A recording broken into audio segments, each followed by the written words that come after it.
A ver, cuando piensas en cómo sobrevive una idea, una creencia a través de los siglos, uno tiende a imaginar, no sé, leyes, decretos, una cadena de mando. Sí, algo muy estructurado. Eso es. Pero las fuentes que vamos a analizar hoy proponen algo, bueno, algo mucho más orgánico y, creo yo, más potente. La idea de una memoria viva. Exacto. Una memoria que no se transmite solo en un pergamino, sino de persona a persona, a través del testimonio, de una vida entera. Es en el fondo una cadena de confianza. Pues precisamente en eso nos vamos a sumergir. Tenemos sobre la mesa unos textos fascinantes que exploran a unas figuras clave de los primeros 10 siglos del cristianismo, los llamados padres, doctores y místicos. El objetivo es entender quiénes eran y por qué las fuentes los llegan a describir como la resonancia viva del Espíritu Santo en la historia, o incluso como el alma de la Iglesia. Que es una imagen fuertísima. Mucho.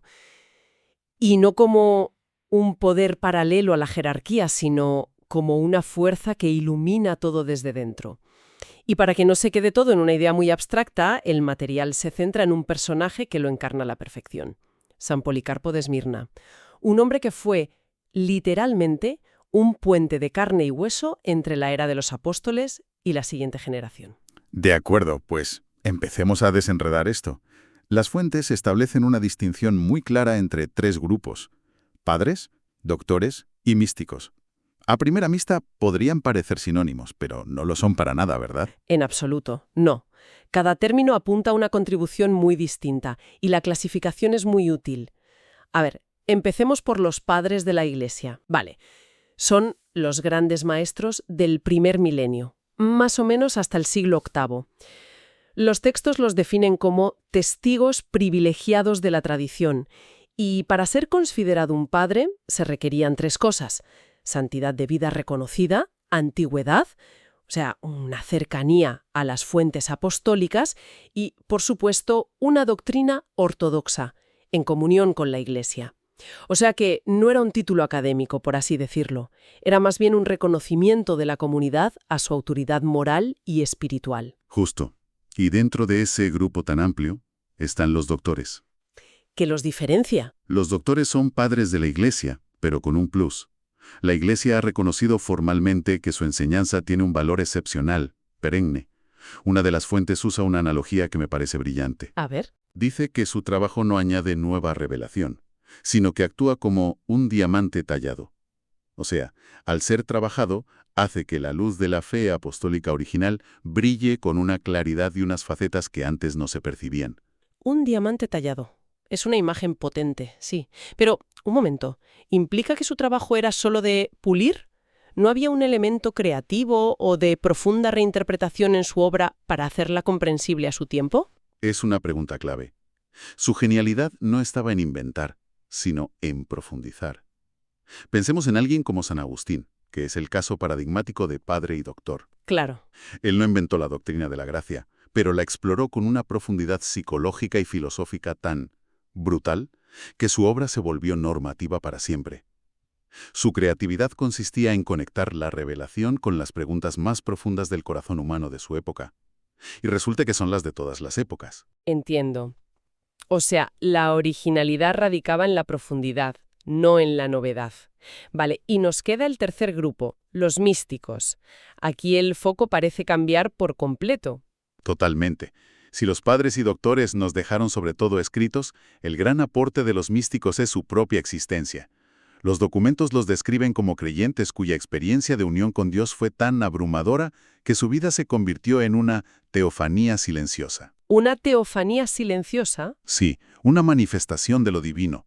Su argumento no es un tratado, es la irradiación de su santidad. Y aunque muchos son posteriores a la época de los padres, como San Juan de la Cruz, por ejemplo, la idea es que su función en la Iglesia es la misma: ser una prueba viviente de que de lo que se habla en los libros es real. Exactamente.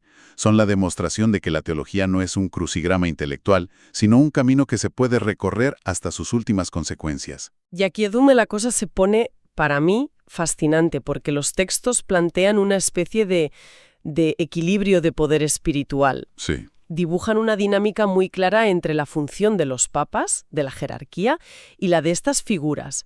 No como rivales, sino como dos pulmones del mismo cuerpo. Esa dualidad funcional es uno de los puntos centrales del análisis, sí. Los documentos lo exponen de forma muy gráfica.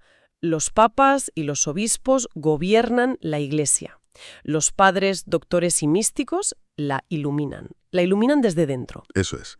Los concilios se reúnen para resolver una crisis o definir un dogma, pero son los padres quienes luego traducen esa verdad, la hacen comprensible, la defienden y la llevan al corazón de los fieles. Es como si, como si unos fueran los arquitectos que diseñan y sostienen la estructura del edificio, y los otros fueran los artistas que llenan las vidrieras de luz y color, haciendo que el espacio sea habitable y que tenga alma. Me gusta mucho esa analogía. De hecho, una de las frases más contundentes de las fuentes es precisamente esa. Sin ellos, la Iglesia sería una institución sin alma. Qué fuerte. Son la encarnación visible de la oración de la Iglesia. Mientras la jerarquía salvaguarda la unidad doctrinal y estructural, los místicos, por ejemplo, mantienen viva la llama de la vida interior, que es el motor que da sentido a todo lo demás. Y los textos no se quedan ahí, ¿eh? Detallan el impacto de estas figuras en 3 dimensiones muy concretas. No es solo una influencia genérica. Correcto. Es un legado tangible en 3 áreas. La primera, la más evidente, es la dimensión doctrinal. Los primeros siglos fueron un campo de batalla intelectual. Las preguntas eran enormes. ¿Quién es Jesús exactamente? ¿Es Dios? ¿Es hombre? ¿Las dos cosas? Las grandes preguntas. Las grandes preguntas. ¿Cómo es Dios en sí mismo? La Trinidad. Los padres no respondieron a esto como si fueran profesores de universidad. Los textos recalcan que transformaban la teología en oración. Pensaban la fe de rodillas. Lo que nos lleva directamente a la segunda dimensión, que es la espiritual. Porque claro, si no es un mero ejercicio intelectual, entonces es una vivencia. Exactamente. Ellos nos enseñaron a orar, a luchar contra las pasiones, lo que llamaban el combate espiritual, a discernir la voluntad de Dios en el día a día. Crearon, por así decirlo, el manual de instrucciones para vivir el Evangelio. Demostraron que la teología no es un discurso sobre Dios, sino un camino interior hacia Él. Es que es muy interesante cómo esas 3 dimensiones se alimentan entre sí. No puedes tener un testimonio creíble sin una espiritualidad que lo sostenga. Y esa espiritualidad necesita una base doctrinal sólida. Parece un sistema perfectamente integrado. La tercera dimensión es el testimonio, ¿verdad? Sí, y quizás sea la más poderosa de todas. Muchos de ellos murieron como mártires. Otros sufrieron el exilio, la persecución, la incomprensión por defender su fe. Lo que las fuentes dejan muy claro es que todos renunciaron a la comodidad y al prestigio para abrazar la verdad. ¿Y al hacer eso? Al hacerlo, su propia vida se convirtió en lo que un texto llama la apologética suprema. Apologética suprema. ¿Qué quiere decir eso exactamente? Quiere decir que el argumento definitivo a favor de la fe no es un libro brillante, sino una vida transformada. La santidad es el argumento que no admite réplica. Su vida era la prueba de que el Evangelio era verdad, porque se había hecho carne en ellos. Todo esto tiene muchísimo sentido en abstracto, pero es que las fuentes nos dan un ejemplo de carne y hueso que lo aterriza todo de una forma increíble. Nos llevan a la figura de San Policarpo de Esmirna. Sí, Policarpo es el caso de estudio perfecto. Vivió en el siglo II y su importancia no está en la complejidad de sus escritos, que son más bien sencillos. Su valor, que es incalculable, reside en su conexión personal, biográfica, con los orígenes del cristianismo. O sea que él es la personificación literal de esa memoria viva de la que hablábamos al principio. No es una idea, es una persona que te puede decir, yo estuve allí. O casi. Casi, casi. Las fuentes destacan 2 vínculos que son impresionantes. Primero, fue discípulo directo de San Juan Evangelista. Del apóstol que reclinó su cabeza en el pecho de Jesús. De ese mismo. Y segundo, Policarpo fue el maestro de San Ireneo de León, que es el gran teólogo de la siguiente generación. Él es el eslabón de oro que une el tiempo de los apóstoles con la iglesia que ya se está consolidando en el imperio. Es que eso es increíble. Su autoridad no venía de un nombramiento. Venía de haber escuchado a los que vieron a Cristo. De hecho, la fuente cita a Ireneo sobre esto, ¿no? Sí, y la cita es absolutamente reveladora. Ireneo escribe sobre su maestro Policarpo y dice: todo lo que había oído de Juan y de los demás que habían visto al Señor, Policarpo lo transmitía fielmente, conforme a las Escrituras. Fíjate en los verbos. Había oído, transmitía. No dice interpretó, reformuló o innovó. Él se veía a sí mismo como un custodio, un guardián de la llama.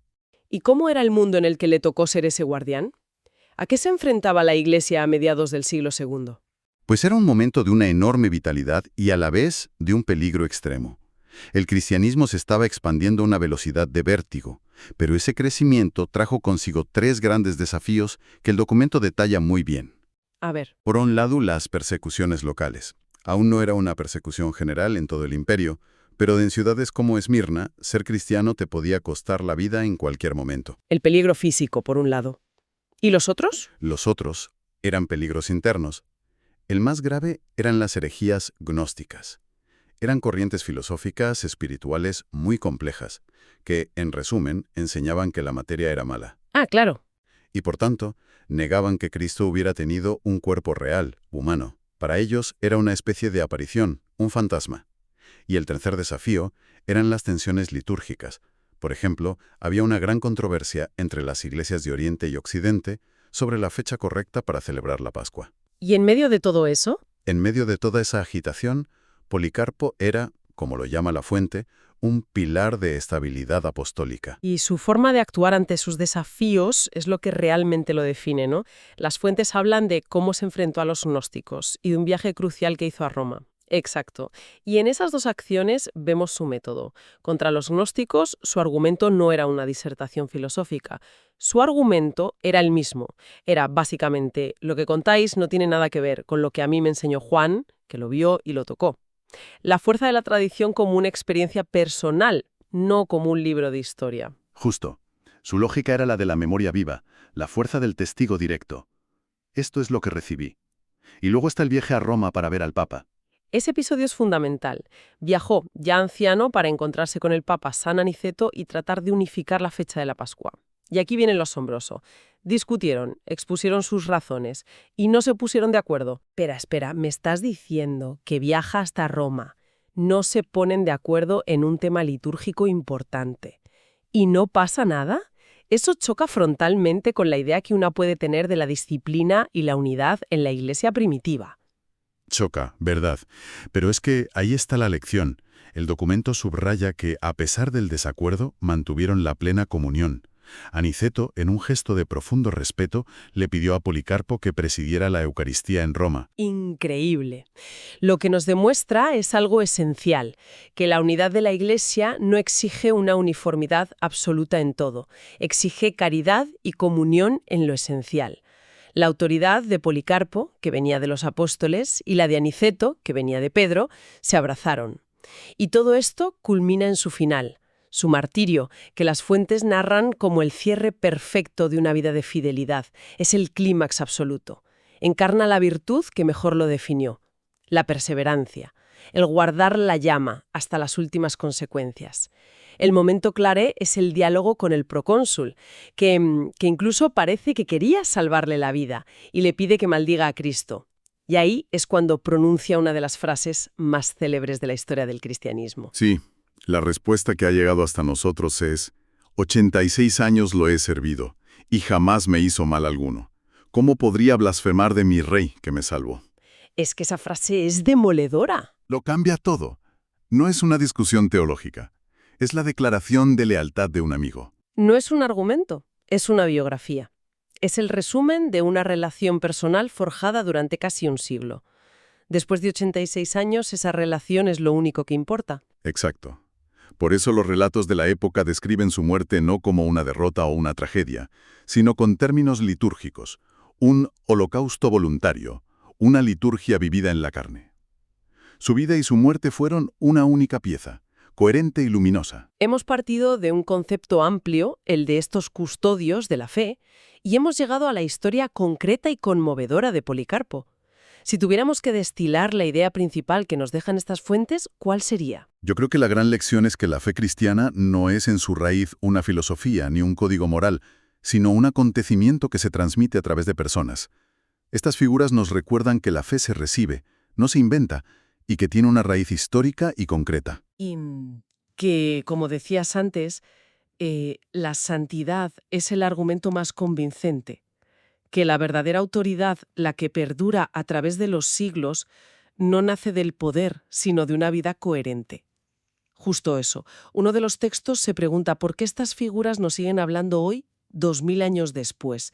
Cayeron imperios, nacieron y murieron filosofías, cambiaron las culturas. Pero ellos siguen ahí. Y la respuesta que da la fuente es muy sencilla. Porque no hablaron desde sí mismos, sino desde la fe de la Iglesia.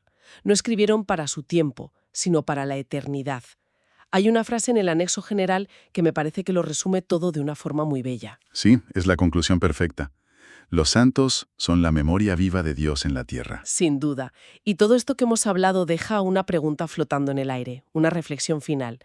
Las fuentes insisten mucho en que estas figuras clarifican e iluminan la fe, como ese diamante tallado, pero sin añadir nada nuevo. En nuestra era, una era saturada de información, donde todo se reinterpreta, se remezcla y se deconstruye, ¿qué significa realmente que una tradición sea clarificada sin ser alterada?